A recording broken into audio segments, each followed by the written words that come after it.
بسم اللہ الرحمن الرحیم۔ جب تک عورت یہ گناہ کرنا نہیں چھوڑتی اس عورت کی کوئی نماز قبول نہیں کی جاتی۔ حدیث نبوی صلی اللہ علیہ وآلہ وسلم ہے کہ جو عورت بس یہ ایک گناہ کرتی ہے چاہے وہ کتنی نمازیں پڑھ لے جتنا پڑھ لے کوئی نماز قبول نہیں ہوگی۔ زندگی میں ایک بار ضرور سن لیں، بسم اللہ الرحمن الرحیم۔ قبولیت عمل کی راز ہے جو موت کے بعد ہی کھلے گا، اور اگر اعمال کے قبول و عدم قبول کا معلوم کرنا اتنا آسان ہوتا تو ریاکاروں اور بدعاتوں کی کثرت نہ ہوتی۔ ہاں، البتہ شریعت نے قبولیت کا اعمال کا معیار اور گارنٹی بتائی ہے کہ عمل کرنے والا صحیح العقیدہ ہو، عمل عین سنت کے مطابق ہو، خلوص پر مبنی ہو اور اپنی نیک اعمال کو برباد کرنے والے گناہوں سے بچنا ہو، تو اسے اللہ سے قبولیت اور فضل کی امید رکھنی چاہیے۔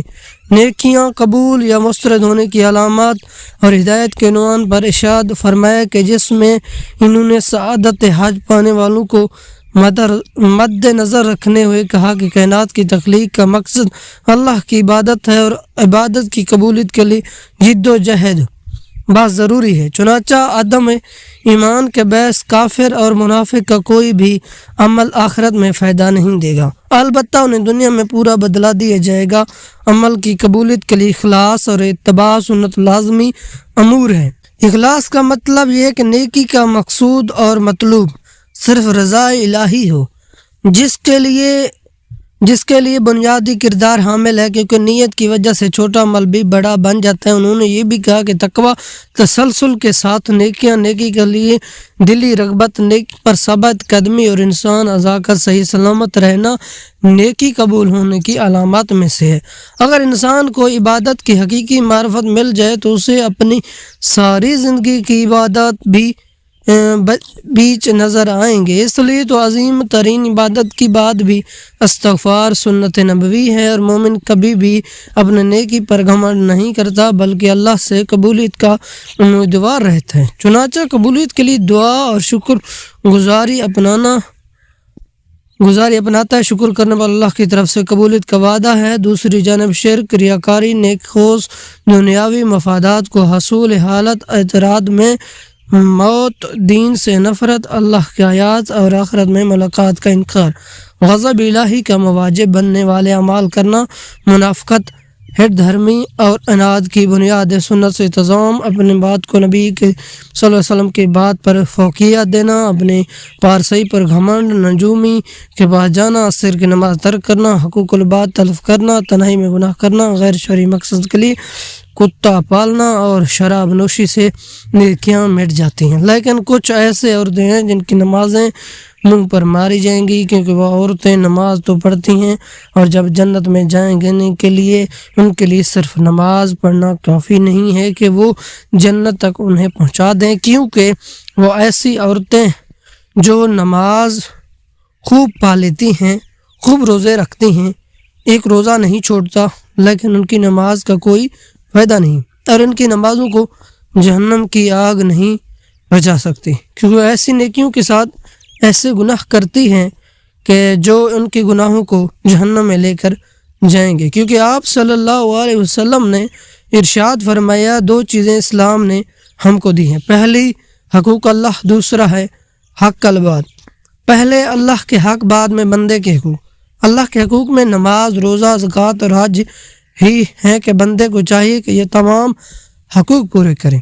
پھر اس کے بعد جو حقوق العباد ہیں وہ بہت مشکل ہیں، کیونکہ اگر حقوق اللہ میں سے کسی ایک حق کی پال مالی ہو گئی تو اللہ تعالیٰ سے آپ توبہ کریں تو اللہ تعالیٰ معاف فرما دے گا، کیونکہ وہ غفور رحیم ہے۔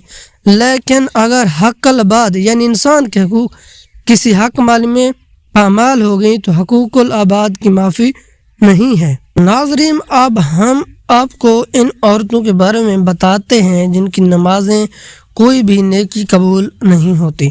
رسول اکرم صلی اللہ علیہ وسلم نے یہ بات بھی بیان کی تھی، جو عورت جوان ہو جائے جب تک سر پر دوپٹہ نہیں ہے اس کی نماز نہیں ہوتی، اور آپ نے یہ بھی فرمایا جو اپنی بالوں کو نہیں ڈھانپتی اس کی نماز قبول نہیں ہوتی۔ رسول اللہ نے یہ بھی فرمایا کہ اگر کوئی عورت مسجد میں جاتی ہے عطر اور خوشبو لگا کر جب تک وہ غسل نہیں کر لیتی اس کی بھی نماز قبول نہیں ہوتی۔ اس لیے فرمایا اے عورتوں کی جماعت تم میں سے کوئی مسجد میں جانا چاہیے تو خوشبو لگا کر نہ جائے جب تک کہ یہ غسل نہ کر لیتی، یہ نماز یا عبادت قابل قبول نہیں۔ خداوند کی نافرمانی کرنے والی حدیث میں الفاظ 3 ایسے لوگ ہیں ان کی نماز قبول ہونا تو دور کی بات کانوں سے بھی اوپر نہیں جاتی۔ غلام مالک کی اجازت کے بغیر دوڑ گیا، اگر وہ جا کر تہجد بھی پڑھ لے گا لیکن اس کی کوئی بھی نماز یا عبادت قبول نہیں ہوگی۔ ایسی عورت جو اپنے خامند کو ناراض کر کے رات گزارتی ہے اس کی بھی نماز قبول نہیں کی جاتی۔ اور ایسا انسان جو لوگوں کو نماز تو پڑھاتا ہے لیکن لوگ اس کی امامت پر خوش نہیں ہیں، پسند نہیں کرتے، شرط یہ کہ کوئی شرعی سبب ہو، ویسے مزاج کی بات نہ ہو۔ ایسا انسان اگر کسی سبب کی وجہ سے لوگ اسے پسند نہیں کرتے تو ایسے انسان کی نماز بھی قبول نہیں ہوتی۔ حضرت ابو ہریرہ سے روایت ہے کہ آپ صلی اللہ علیہ وسلم نے فرمایا کہ 3 لوگوں کی نہ نماز قبول ہوتی اور نہ کوئی نیکی اور اوپر چڑھتی ہے۔ نمبر 1 بھاگے ہوئے غلام کی جب تک کہ اپنے موالی کے پاس نہ آ جائے اور ان کے ساتھ ہاتھ میں اپنا ہاتھ نہ دے دے۔ 2 ایسی عورت جس سے اس کا شوہر ناراض ہو۔ 3 مست شرابی کی جب تک شراب کا اثر ختم نہ ہو جائے۔ اس حدیث کے فائدے میں لکھتے ہیں کہ مرد و عورت پر نگران ہے اور عورت اس کے ماتحت ہے۔ خدا کے بعد عورت کے لیے شوہر ہے۔ والدین کے حق پر شوہر کا حق غالب ہو گیا۔ اگر ہم مذہب میں کسی کو سجدہ تعظیمی کی اجازت ہو تو عورت کو ہوتی وہ شوہر کو سجدہ کرے۔ حدیث پاک صلی اللہ علیہ وسلم میں ہے کہ عورت کے لیے اس کا شوہر جنت یا جہنم ہے کہ اس کے حق کو ادا کر کے جنت پا سکتی ہے۔ جس کا اتنا بڑا حق ہو بھلا اسے ناراض کیسے کیا جا سکتا ہے؟ پھر خدا جیسے رفیق کو حیات بنایا ہے، زندگی بھر کا ساتھی اور معاون بنایا ہو، دنیا میں جس کے بغیر گزارا نہیں، اسے کیسے ناراض رکھا جا سکتا ہے؟ اس لیے اگر شوہر ناراض ہو جائے تو اسے راضی کرنے کی کوشش کرنی چاہیے کیونکہ اس کے بغیر دنیا و آخرت میں نقصان ہے۔ حضرت عائشہ کی روایت ہے کہ نبی کریم صلی اللہ علیہ وسلم نے فرمایا کہ بالغ عورت کی نماز سر ڈھانپے بغیر قبول نہیں ہوتی۔ اس حدیث میں نماز کے دوران سر ڈھانپنے کا حکم ہے، چنانچہ اگر دوران نماز سر نہ ڈھانپے تو اس کی نماز نہیں ہوتی۔ عورت کو نماز میں ہاتھ، منہ اور چہرے کے علاوہ باقی سارا بدن ڈھانپنا ضروری ہے، سینہ بند ضروری نہیں ہے۔ ایسی باریک کپڑوں میں جن سے بدن جھلکے نماز نہیں ہوتی۔ جو کپڑے ایسے باریک ہوں کہ ان کے اندر سے بدن نظر آئے ان سے نماز نہیں ہوتی۔ نماز کے لیے دوپٹہ موٹا استعمال کرنا چاہیے۔ چہرہ، دونوں ہاتھ گھٹنوں تک اور دونوں پاؤں ٹانگوں تک، ان 3 اعضاء کے علاوہ نماز میں پورا بدن ڈھانپنا یعنی ڈھانکنا عورت کے لیے نماز کی صحیح ہونے کی شرط ہے، اس کے بغیر نماز نہیں ہوتی۔ خواتین کا یہ کہنا کہ جب بندوں سے پردہ نہیں تو خدا سے کیا پردہ، بالکل غلط ہے۔ اللہ سبحانہ تعالیٰ تو کپڑے پہننے کے باوجود آدمی چھپ نہیں سکتا، تو کیا پوری کپڑے اتار کر نماز پڑھنے کی اجازت دی جائے گی؟ پھر بندے سے پردہ کرنا ایک مستقل گناہ ہے، ایک مستقل گناہ ہے۔ جو عورت اس گناہ میں مبتلا ہو اس کے لیے یہ کیسے جائز ہو گیا کہ وہ نماز میں بھی سر کو نہ ڈھانپے؟ الغرض عورتوں کا یہ شبہ شیطان نے ان کی نمازیں غارت کرنے کے لیے ایجاد کیا۔ نماز کے دوران سر کھل جائے اور 3 بار سبحان اللہ کہنے کے مقدار تک کھلا رہے تو نماز ٹوٹ جائے گی، اور اگر سر کھلتے ہی فوراً ڈھانپ لے تو نماز ہوگی۔ نفل نماز تو بیٹھ کر پڑھنے کی اجازت ہے، وہ بیٹھ کر پڑھنے کا آدھا ثواب ملے گا، لیکن فرض نماز بیٹھ کر نہیں ہوتی کیونکہ قیام نماز کا رکن ہے، مردوں کے لیے بھی اور عورتوں کے لیے بھی، اور اصول یہ ہے کہ نماز کا رکن فوت ہو جائے تو نماز نہیں ہوتی۔ لہذا جو عورتیں فرض نماز بغیر معذوری کے بیٹھ کر پڑھتی ہیں ان کی نماز نہیں ہوتی۔